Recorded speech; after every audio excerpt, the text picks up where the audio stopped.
2030년, 지금으로부터 그리 멀지 않은 미래죠. 그때 우리는 과연 어떤 일을 하고 있을까요? 오늘 막연한 상상이 아니라 아주 구체적인 데이터로 그 미래를 한번 들여다보겠습니다. 아마 우리 모두가 한 번쯤은 던져봤을 질문일 거예요. 그런데 이제는 추측이 아니라 정말 믿을 만한 데이터를 가지고 그 답을 찾아볼 수 있게 됐습니다. 저희가 오늘 살펴볼 자료는 바로 세계경제포럼의 미래직업 보고서입니다. 이게 왜 중요하냐면요. 전 세계 수많은 기업들을 직접 조사해서 2030년까지의 변화를 예측한 아주 심도 깊은 데이터거든요. 말하자면 미래를 준비하는 데 있어서 정말 핵심적인 나침반 같은 거죠. 자, 그럼 오늘 우리가 함께 풀어갈 이야기의 순서는 이렇습니다.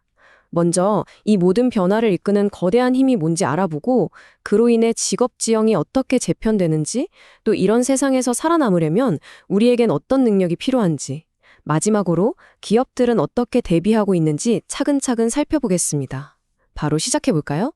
첫 번째 장, 거대한 전환입니다. 아니 도대체 무엇이 지금 우리의 일하는 방식을 뿌리채 흔들고 있는 걸까요? 그 근본적인 원인부터 파고 들어보겠습니다. 이 차트를 보시면 딱 느낌이 오실 텐데요. 중요한 건 이 변화가 딱 한 가지의 이유 때문이 아니라는 겁니다. 마치 거대한 폭풍처럼 기술, 경제, 그리고 환경이라는 세 가지 힘이 한꺼번에 정말 동시에 우리에게 몰아치고 있는 상황인 거죠. 핵심은 바로 이겁니다. 요즘 뉴스만 보면 온통 AI 얘기뿐이잖아요. 하지만 사실은 당장 우리 살림에 영향을 주는 생활비 상승 같은 경제적인 압박, 그리고 기후변화에 대응하기 위한 이른바 녹색 전환도 AI 못지않게 어쩌면 그 이상으로 강력한 변화의 동력이라는 사실입니다. 자, 그렇다면 이 거대한 힘들이 구체적으로 어떤 직업들을 뜨게 만들고 또 어떤 직업들을 뒤안길로 사라지게 할까요? 이제 미래의 직업 지도를 한번 펼쳐보겠습니다. 흔히들 자동화 때문에 일자리가 엄청나게 사라질 거라고 걱정하잖아요. 그런데 이 보고서의 예측은 좀 놀랍습니다. 2030년까지 전 세계적으로 무려 7,800만 개의 일자리가 순수하게 증가할 거라는 거예요.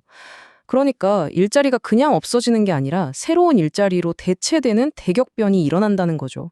하지만 이 성장의 과실이 모두에게 똑같이 돌아가는 건 아닙니다. 보시는 것처럼 소프트웨어 개발자 같은 기술 직군은 그야말로 폭발적으로 성장하는 반면에 단순 데이터 입력이나 행정 업무 같은 직업들은 급격하게 설 자리를 잃어가고 있죠. 자, 2025년, 바로 지금을 보면요. 아직까지는 일의 절반 가까이를 우리 인간이 직접 하고 있습니다. 하지만 이 구도, 정말 순식간에 극적으로 바뀔 겁니다.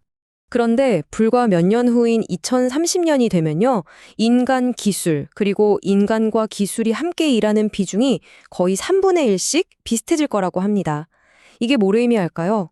더 이상 인간이 기계와 경쟁하는 시대가 아니라는 겁니다. 기계와 어떻게 협업하느냐가 새로운 표준이 되는 정말 거대한 패러다임의 전환이 시작된 거죠. 이렇게 일의 규칙 자체가 바뀌고 있다면 당연히 성공하기 위해 우리가 가져야 할 무기, 즉 필요한 역량도 완전히 달라져야겠죠.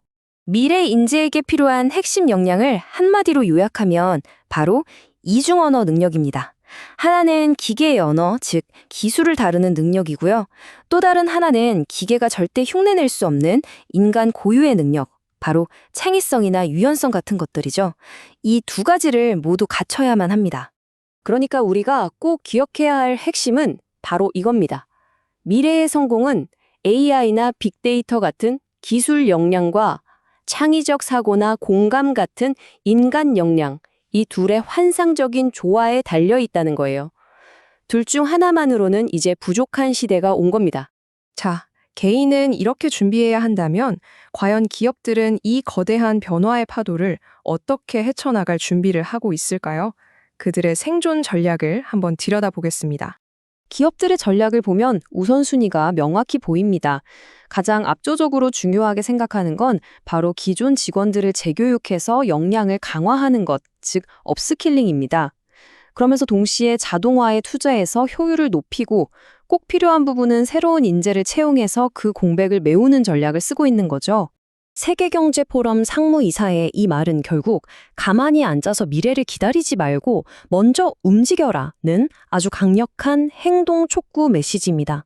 미래를 잘 예측하고 우리 모두가 함께 행동으로 옮길 때만이 이 거대한 혼란을 기회로 바꿀 수 있다는 뜻이죠. 결국 이 모든 이야기가 우리에게 던지는 메시지는 뭘까요?